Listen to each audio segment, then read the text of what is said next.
Eu queria, senador Ferraço, me incorporar também a esta homenagem ao ex-governador, a um grande líder na Constituinte, Mário Covas, no momento do nascedouro do PSDB, e dizer que, como jornalista, convivi com essa figura ímpar da política brasileira, que faz falta no cenário atual da nossa realidade. Então, eu queria me incorporar também a esta homenagem, mais do que justa, merecida, e, para esse momento, é uma figura que a gente tem que olhar e tratar como um ícone que a gente precisa também se mirar, porque foi, sobretudo, um homem de uma integridade pessoal, de uma integridade política, de uma coerência nas suas atitudes e no seu comportamento, e um homem, sobretudo, muito corajoso em qualquer tipo de enfrentamento. Então, me incorporo também à manifestação e à homenagem a esta figura, o ex-senador e ex-governador Mário Covas. Eu ocupo a tribuna, presidente, porque não há outro assunto a não ser aqui hoje tratado, a não ser duas questões relevantes. Estamos na Semana da Mulher e eu, como senadora mulher, me sinto muito honrada de estar aqui, e quando uma mulher me diz que eu as represento, meu orgulho aumenta e a minha responsabilidade maior ainda, porque a gente terá a obrigação de, como mulher, mostrar às outras mulheres que quanto maior for a participação feminina no parlamento, nas câmaras de vereadores, nas assembleias, na Câmara Federal, no Senado, nos governos, nas prefeituras, na presidência da República também tivemos uma presidente eleita. Melhor será a política, porque será mais compartilhado. Venho de uma visita, inclusive na companhia do senador Ferraço, da senadora Cátia Abreu, do senador Jorge Viana e Humberto Costa, ao Estado de Israel e também à Palestina, onde vi lá uma participação extraordinária das mulheres, não só no campo político, mas no campo acadêmico, em todas as áreas da atividade daquela região.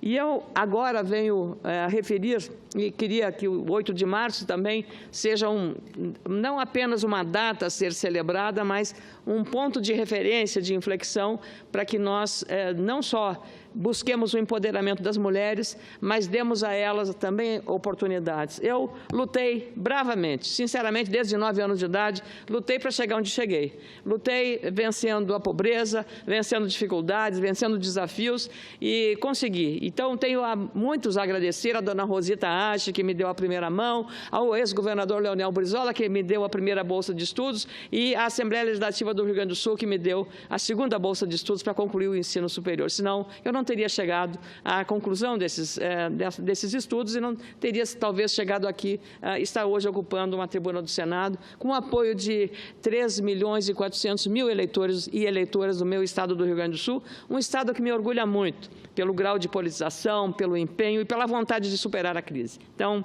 quero também me associar às celebrações e dos sofrimentos que as mulheres ainda enfrentam em todas as atividades. Ela é mãe, ela é chefe de família, ela é empresária, ela no caso da trabalhadora rural, tem tripla atividade e responsabilidade. Então, estamos, inclusive, agora trabalhando na questão de dar às mulheres, no cartão reforma, que eu sou relatora aqui na Comissão Especial da medida provisória, que as mulheres tenham direito ao cartão reforma, a titularidade do cartão reforma quando elas são chefes de família. Feito esse registro, o senador Paulo Paim e outros senadores abordaram aqui a questão da reforma da Previdência. Naquela tribuna, o senador, e eu queria que ele ficasse aqui, mas ele me deu, digamos, a autoridade para falar em nome dele. Ele fez uma crítica à mensagem que o partido PMDB fez sobre a reforma e usou palavras muito duras para referir, usou a palavra terrorismo, usou várias palavras duras a respeito dessa nota. Eu quero dizer que, de fato, eu sou uma pessoa da paz e acho que o diálogo é o melhor caminho. Não adianta nós querermos ir para um enfrentamento que não vai construir. Mas, da mesma forma que eu não concordo com o terrorismo para esse tipo de iniciativa, para inibir ou para forçar um parlamentar a votar dessa ou daquela maneira, eu queria dizer que também aliados do senador Paulo Paim estão assacando de mentiras e calúnias mais uma vez a parlamentares. A reforma da Previdência está lá na Câmara Federal. E ninguém sabe se a reforma que vai sair da Câmara é a mesma que o governo mandou, vai ser modificada, restará dela 50%, 30%, 40% do que foi originalmente proposto, ou não virá nada. Ou o que virá, ninguém sabe. Me incluir aqui nesta lista de quem está com a reforma da Previdência, digo ao Sindicato dos Metalúrgicos de Getúlio Vargas e da sua CUT, que já fizeram, espalhando terrorismo com esse tipo de folheto na rodoviária de Brasília, é uma irresponsabilidade, a calúnia e a mentira. Irresponsabilidade por quê? Me incluir, como o senador Lazier Martins, nesta relação, estão mentindo e caluniando. A reforma não veio para cá.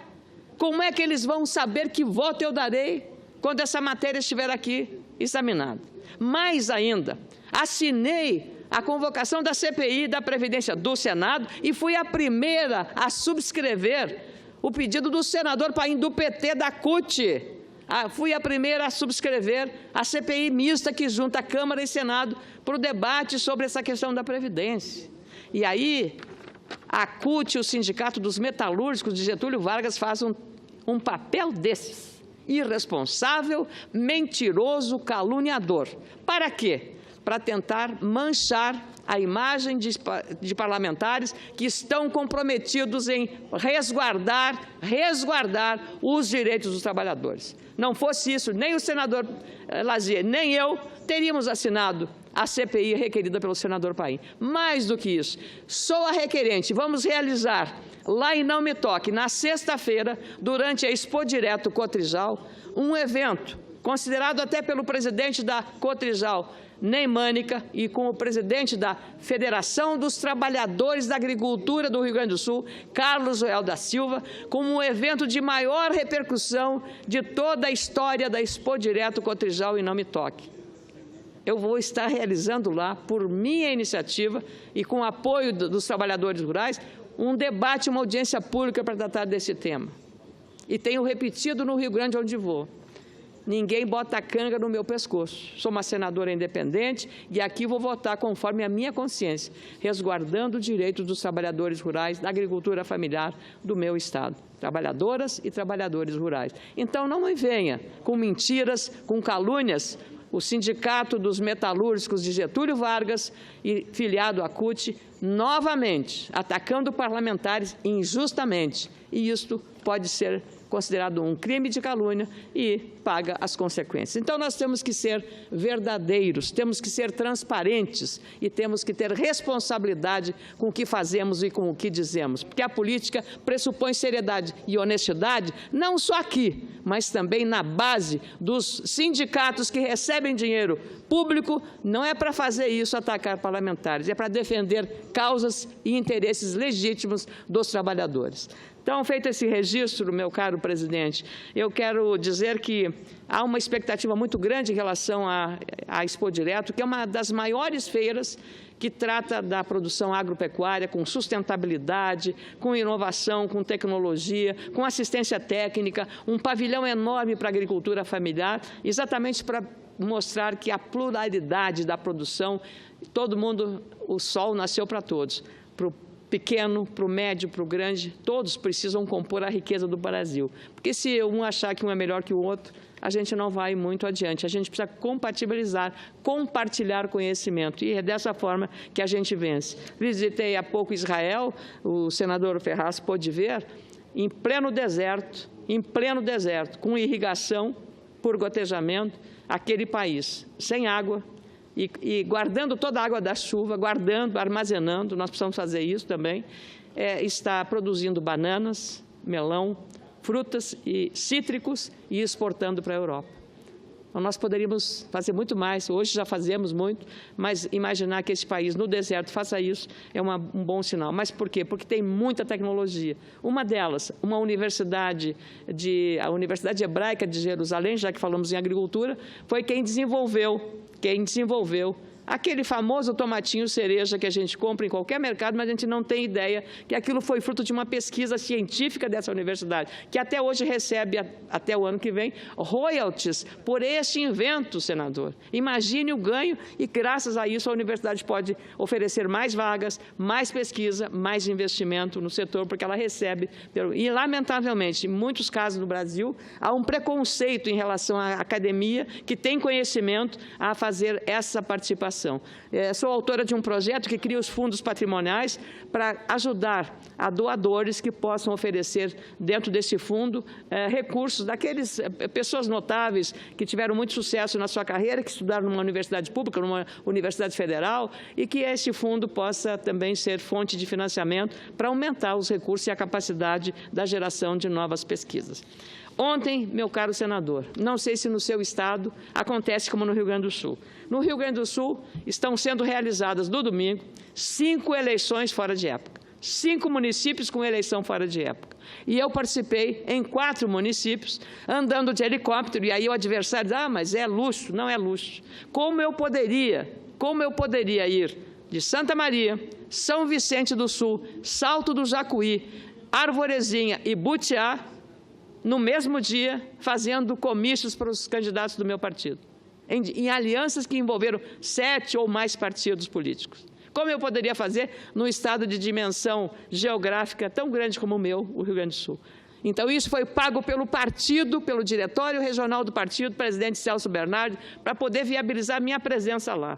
Não é luxo, não é nenhum desperdício, é sim a economia de tempo para a senadora poder estar lá. Então, o adversário há de dizer, não, é o partido que está usando de corrupção. Não, não é. É o dinheiro do fundo partidário para essa atividade. E quero elogiar a Justiça Eleitoral. Sabe o que fez a Justiça Eleitoral num desses municípios? Está cobrando do candidato que não podia ser candidato, porque tinha o seu registro impugnado e ainda assim ousou disputar a eleição, ganhou, mas não levou. E além de não ter levado, a confirmação da impugnação fez ter a obrigatoriedade, pelo que determina a lei, de uma nova eleição. E a Justiça disse o seguinte, além da impugnação confirmada e reafirmada, ele terá que pagar as custas de todo o pleito eleitoral daquele município. Essa é uma decisão sábia e essa talvez seja a mais eficaz das penalidades. Sabe por quê? Porque bate no bolso de quem pratica a ilegalidade. Bate no bolso. E essa é a única forma de as pessoas entenderem as coisas. Então, eu queria cumprimentar a Justiça Eleitoral do Rio Grande do Sul por ter feito essa determinação, cobrando os custos da eleição nesse município do prefeito que não podia ter disputado a eleição, eu até desafiando a legislação e a própria Justiça Eleitoral.